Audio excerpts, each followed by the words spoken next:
ఈరోజు కావచ్చు నీ భర్త, నీ పిల్లలు, నీ కుటుంబ సభ్యులు, ఇంకెవరైనా కావచ్చు, వారి ద్వారా ఇబ్బందులు నీ కుటుంబంలోకి వచ్చాయేమో.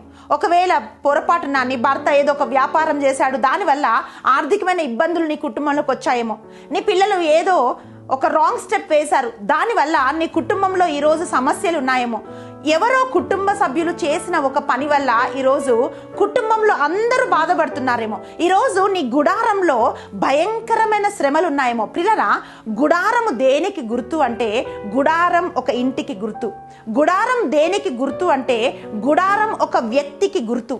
గుడారం దేనికి గుర్తు అంటే ఒక ఆత్మీయ జీవితానికి గుర్తు. ప్రియులారా, ఈరోజు దుష్టుడు నీ ఇంట్లో, నీ జీవితంలో, నీ ఆత్మీయ జీవితంలోకి చొరబడి నీ కుటుంబాన్ని, నువ్వు కలిగిన వాటంతటిని నాశనం చేస్తున్నట్లయితే యాయేలు ఏం చేసిందో ఆ పని నువ్వు కూడా చేయాలి. ప్రియ సహోదరి, యాయేలు ఏం చేసిందని మనం చూస్తే, ఎప్పుడైతే ఈ సిస్రా ఆ గుడారం దగ్గరకు వచ్చాడో ఆమె వెళ్ళి అంటుంది, అయ్యా నువ్వు లోపలికి రమ్మని చెప్పింది.